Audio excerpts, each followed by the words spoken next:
All right, Sam, now that we had a very in-depth discussion about education, let's move on to our other country briefs. So let's move on to what you like to call, well, it's the actual name too, but the Commonwealth brief.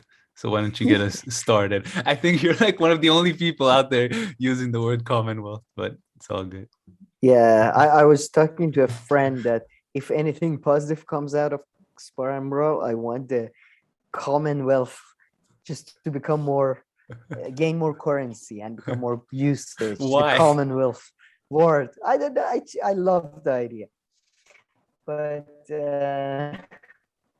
anyways, Having said it's that. more of a stylistic aesthetic choice rather than actual political beliefs. But yeah, we had, let's just start with UK, my favorite country, and we had a fun set of news coming out of the UK. So Owen, I'll give the context after the headline. Owen Paterson's Conservative MP resigns amid UK lobbying scandal. So Owen Paterson announced his decisions to quit Parliament after major row over a sleaze allegation. After, let me just say this, Parliament's standard watchdog found he broke paid lobbying rules. The details are a bit boring, but he basically was being paid by a company in which he worked, like, I believe, about half an hour a month. He was paid like $200,000 a week or something for it. I'm exaggerating. It was something ridiculous like that. And then he set up meetings with government officials. And according to the Parliament's standard watchdog, this broke the rules. But the more fascinating aspect of the news is the government's U-turn. Following the news's outbreak, I suppose, the news's announcement, the government actually announced they're gonna change the parliamentary rules regarding how somebody can be found guilty or not specifically guilty or convicted. I don't know. They said, I mean, Boris Johnson it was fascinating. Boris Johnson claimed it was about the rule of law and giving a chance to people to have the right to appeal. Same with what's his name? The funny guy, the guy who speaks like 17th century British Englishman. Rees-Mogg, the leader of the House, I believe, is his position right now. So they said, no, this is we are changing the rules of the parliament because it's about fairness, it's about rule of law, and it's about the right to appeal. But then the row just escalated so much that then I think Owen Paterson did the right thing, trying and quit to avoid more trouble for his party.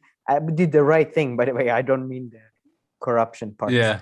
Uh, and then Nadeem Zawahi, who's increasingly a strong voice in the Conservative Party. And while I think the whole Tories and Conservative parties are awful, Nadeem Zawahi is he's a good, you can tell somebody is a good politician. You know, he's very smart on his feet, and he's good, kind of like Chuck Schumer. I can admire him.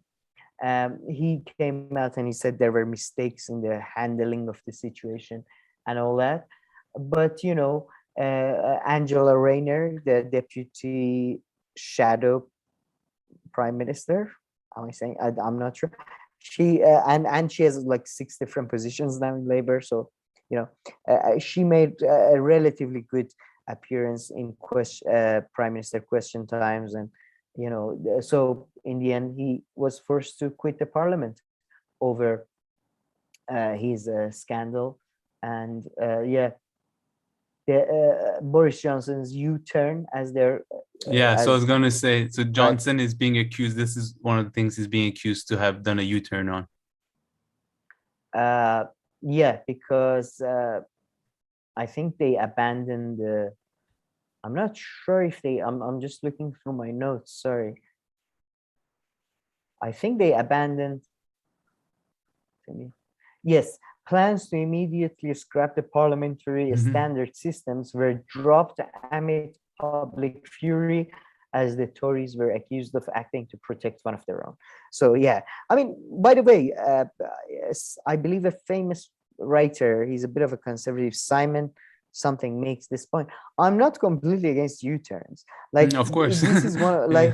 like you know what I mean? Yeah, Like yeah, Boris yeah. Johnson, No. sometimes like people want uh, like really inspiring figures as politicians, and I do hope that happens one day. But after that, I want a politician like Boris Johnson or Chuck Schumer. These are sleazy, like, oh, what's the response? Yeah. People who can work on their feet. I mean, So, yeah, and that's not even a good interesting. interpretation. I mean, you could say that, when you make a U-turn, I mean, that shows that it's good. You learn something new and maybe change your mind. But of course, maybe Boris Johnson and stuff do it for It's other usually due to reasons. force. Yeah. Yeah, it's usually not change of mind. It's due to, And then, but I love, but I prefer these guys to ideological guys. mm, David Cameron, for example, was in such a strong position, and he was so neoliberal that he wouldn't do as much U-turns. But Boris Johnson, oh, my popularity goes up, whatever, man. I yeah, do a U-turn. yeah, Who cares? yeah. But I mean, when people start flip-flopping, that gets annoying. I mean, I remember Romney Obama, like Romney was a big flip-flopper, like this day that, the other day that, like a lot are, but just like jumping back and forth between the kind of issues. That's a Again, bit no, different than no. you turning, changing your I mind. My preference is inspiring figure like Jeremy Corbyn, or then like, no, sorry, my first choice is an inspiring figure who has a bit of a, who's got a bit of a, as they say in Farsi, who has got a bit of a Like an edge to him. short glass. Yeah, like John McDonald. You can imagine him as stabbing you in the back as giving you inspiring a speech. That's top. Then inspiring figure. Then sleazy guys like Boris Johnson and Chuck Schumer. Then crazy people like ideological figure. Then empty people like Like Obama. Obama, Yeah. Trump type of stuff. Yeah. Obama, yeah. I will put Hillary Clinton after Obama. No, I think Hillary. I have a soft spot for Hillary. Oh, I you think do? No, Hillary I was don't. close to Chuck Schumer Yeah, type. perhaps. It's I just mean, her goddamn husband was just so bad. but I she feel was so bad annoying for too, though. I Hillary. mean, she was annoying too during that She was election and everything. annoying. And while she was also Secretary of State, she was like, she made sure to Oh, she be was as awful. big of a piece of shit as you possibly can in that role. Well, Like yeah, maximize it. but the thing, it was so, but I feel for her because it was so annoying for her. In 2008, she was for Medicare for all and all that, but people went for Obama. And then she becomes more like right wing because she says Democrats are becoming more right wing. And then they're like, no, we want bear. It's like I'm trying my best just to make you happy. What do you want from me? Like, Uh, I just want the position, guys. What do you want me to say? But yeah. yeah, no, I'm joking. She's awful. I was But gonna yeah. ask you a bit of a Anyway, tangent so this was question, but I a want you to funny news first from finish. UK. Oh, sorry, I spoke over you.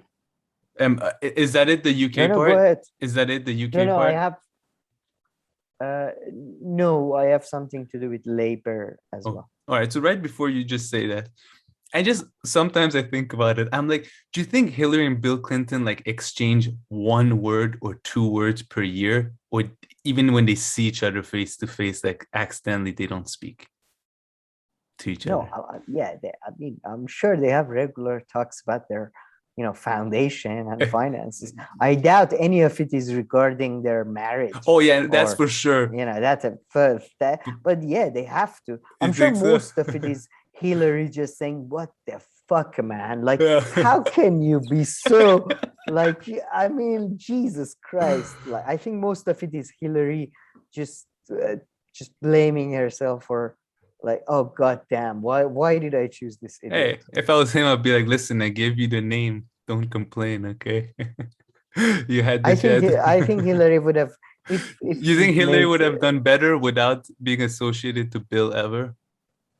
yeah, definitely. Perhaps. I think Bill Clinton is one of the more incompetent people out there, and just the Epstein stuff, Yeah.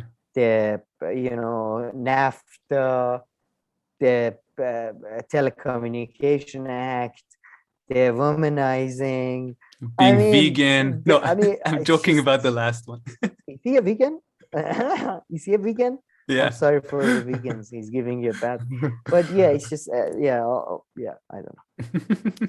Yeah. Hillary was actually a good lawyer. Oh, yeah. He's actually done like jobs, unlike Bill Clinton, who's pretty much his whole life has sleazed his way through, like never done anything. Yep, agree with you there. But okay, what's the labor story from the UK? Oh, it is a tiny, funny, shitty one, but typical of the labor under Keir Starmer. There was a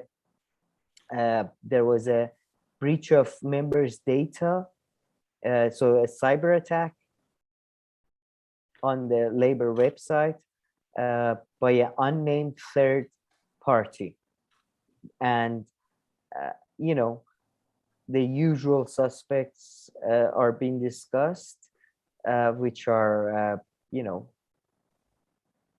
sorry, I'm just looking No for my worries. note. I also see here that you have two funny stories actually about the UK that we forgot to mention. So we'll get to those. Which ones? The drivers and Wolf Oh, sorry, yeah. Blitzer. But finish with the Oh, labor yeah. story first.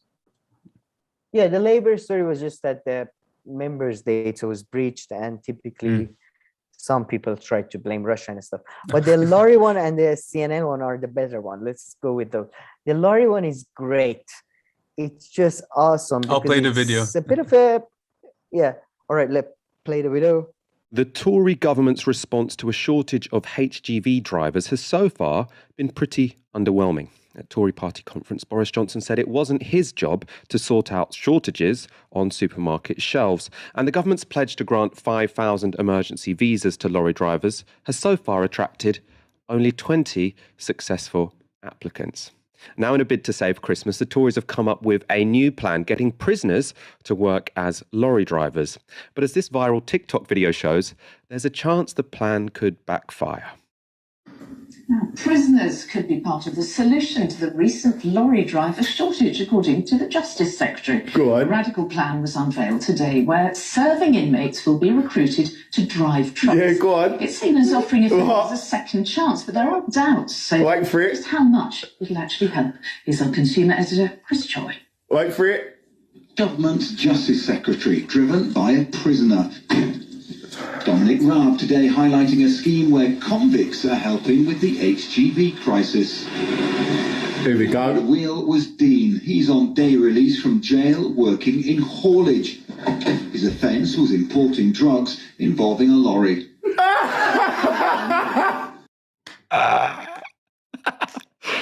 And we are done.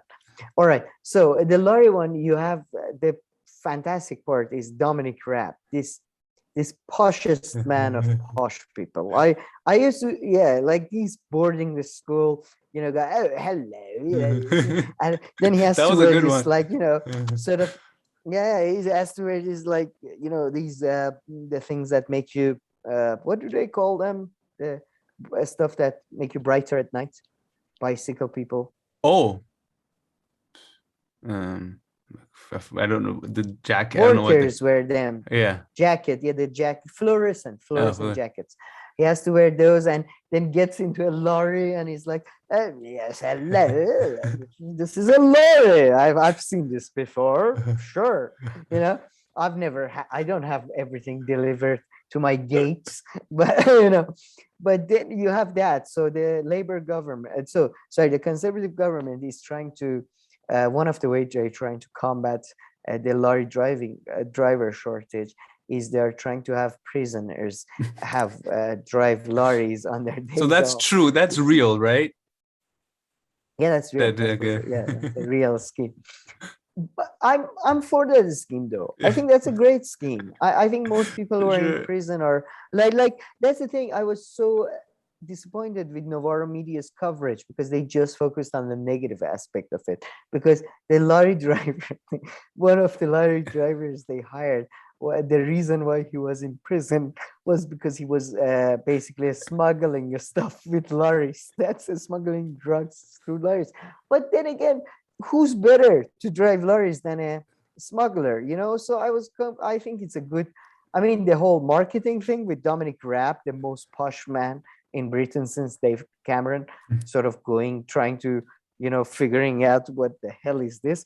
But I think it's a good initiative in a sense. Although I do think they should be paid minimum wage or above. I doubt it they will be, but that was a funny story. Yeah, I mean, And the then, video was a parody, of course, and people have seen it by now. But just, I mean, to be fair to Novara Media a little bit, at the end, the guy does say that, he's not against prisoners working, and especially if they're not getting if they're getting paid properly.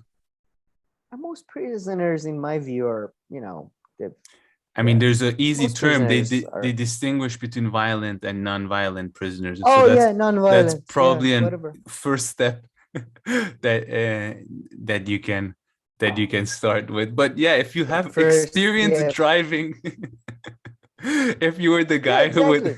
who drove I the think- getaway car after bank robs now, after robbing a I bank, think- you'd be ideal. Really, non-violent criminals are doing a real public service by showing the places where government has failed. That's all they are doing. In my view, non-violent criminals are mostly really good people. Especially if they Genuinely. didn't, yeah, especially if it's not like blue collar crime. Like, yeah, if you've I don't know, run a Ponzi scheme or something like that. But yeah, people who are sent for, I mean, the easiest one that comes to mind is the African Americans who go to jail so easily for weed, that's whereas a whole like different, a that's white whole different person level of. yeah, would never But I even would say even think Ponzi of that. schemes, if you no, Ponzi schemes, the motherfuckers that scheme off of poor, old people, poor Yeah. people, they are awful. But Ponzi schemes that like Madoff ripping off a Steven Spielberg, good. I'm glad. Much more of a fun That's story. a good I mean, thing. that's why the Yeah. Elizabeth Holmes Terrano stories are One so is just so easy great. to Yeah. talk No, about because I it's genuinely hilarious wish and yeah. Yeah, and I wish they never got caught and sort of managed to run away to to Venezuela or somewhere that doesn't have a extradition treaty. Like, if you manage to rip off Bill Gates, like you've done a public service for Yeah. the world. Anyways, but the second funniest story was the CNN one, which is just great. As you know much better than I have, and you're much more interested. There was this climate change stuff in Glasgow, if I'm not mistaken, Yeah, in it's- Scotland. Let's say in Scotland. It's the annual climate change conference. This one was supposed to be a big one because it's supposed to be 5 years after the Paris agreement and landmark. And of course, I mean, it got pushed back for a year because of And COVID. how effective that was. Yeah. Wow. Yeah. I mean, Should it's- be celebrated. Yeah. Anyways, that's my personal feeling. But yes, CNN, Wolf Blitzer, former IPAC lobbyist, turned journalist, also Wolf. Owner of one of the coolest names out there, Wolf Blitzer, not just Wolf. He went to Scotland to cover this climate change. CNN organized this. CNN, this organization funded by Boeing, and this powerful and Yeah. organized organization. With 8 And people they went to the wrong panels. city. Yeah, man. With 8 people panels with 10 seconds. Yeah. Now you're the Yeah. no, you're did you call him an asshole? I heard he called you an asshole. What's your take? Yeah. Anyway, yeah, they went to a wrong goddamn city. That is fucking awesome. Yeah. That was great. And I love how elitist they are, because they probably what's the top city in Scotland? Of course, Edinburgh, the city with population of like 5 people who are all aristocrats, or children of aristocrats being educated in Edinburgh University. It couldn't be in Glasgow, where working class people live. Yeah. So it is in Glasgow, right? Yeah, I'm yeah, not it is. making- No, you're getting it's right. it's not like in Dundee or something. No. And I'm like being as wrong as CNN. But that was just awesome. That is goddamn awesome. That just shows Yeah. the type of people who work at CNN. So I'll put the tweet on the screen where Wolf says that he's in Edinburgh. But have CNN, have you seen it anywhere else that this mistake has been made by CNN? Like, did they rectify it? Or like, so they literally, I'm sure they rectified but they afterwards. literally Like, went to Edinburgh, or can you he was imagine? confused, or they went to Edinburgh first and then they went to Glasgow. Like, what happened? Like, did they literally go to Edinburgh 100%? Or they went there and they realized it was a mistake? Shit. Like, what Sorry, happens to it? I don't, wait a minute. I don't know if they actually went to Edinburgh Or he thought he Wolf was in Edinburgh. It's research unclear. yeah, or he thought he's in Edinburgh. Now that you said that, yeah, just like CNN, I don't do my research like fully. So, yeah. So yeah, but it's unclear. But I'm not paid by Boeing, all right? I'm not paid by anyone. I'm Yeah. just doing this for fun. So, fuck you. But Drinking. yeah. But I do. Maybe Wolf thought. Maybe that makes more sense because Wolf is like a wolf, and you know his cognitive abilities Yeah. are limited. But yeah, okay. What else do you have for us in but- the Commonwealth? In the comment, oh yeah, that's a bit of a more. To be honest, that's the most serious news we've had. There is a significant escalation of. This is a bit of a Commonwealth European thing. Escalation between France and Australia, specifically over the issue of the AUKUS deal.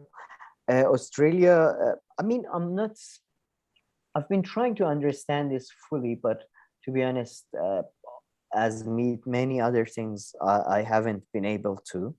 But sorry, I'm just looking at. And There Sam, was a let me. leak of the private. Sorry, go ahead.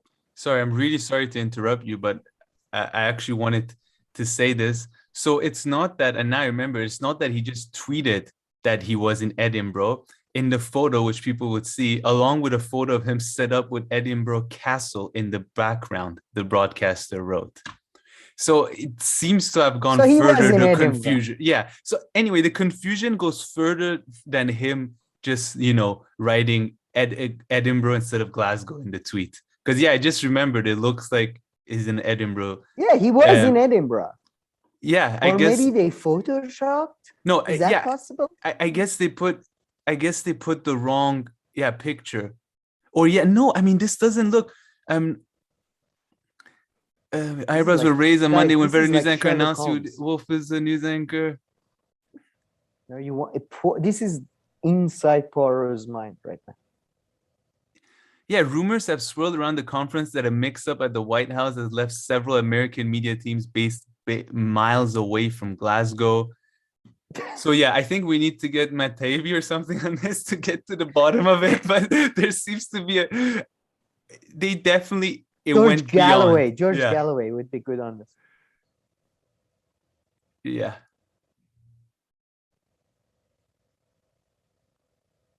Anyway, sorry, go. Sorry, go. Right. I'm sorry. Yeah. So you weren't you were right. The whole story apparently seems to be right. Sure. Let's give a pause in case we want to cut this out. And now, Australia and France, AUKUS deal. It seems the conflict with this AUKUS deal is not going to quiet down for a while. And the escalation between France and Australia has increased significantly. There was I didn't quite understand this, so hopefully I understand it as we go along. But there was a leak of the private correspondence between the Australian Prime Minister and the French President Emmanuel Macron.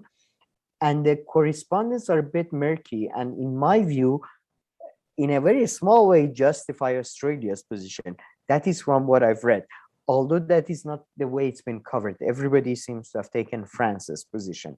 And France is very angry. They said the leak of the private correspondence is another action by the Morrison government that proves that they are not trustworthy. Labour Party in Australia also criticized Morrison's government and said this is not how diplomacy should be conducted.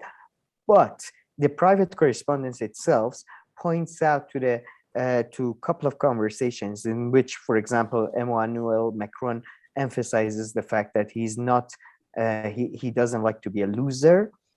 And from what I read, it's just Australia seems to be playing this sort of they don't confirm that the deal with France is 100%, but they don't deny it, which is a very common tactic in anybody who's been into business negotiations and like consulting companies. Whenever we are making the deal, especially, or you always leave a room, this political talk and all that. You leave a room for to be able. You don't want to make the person angry, but you don't want to confirm, right?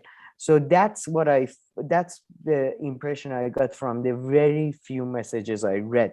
And I know this is not enough to make a judgment, so please keep that in mind. I do not have much uh, uh, much, I haven't read all of it. Just to read this from Reuters, from BBC, Australian PM Scott Morrison has escalated the row with France over a scrapped submarine deal, saying his nation will not accept sledging and slurs.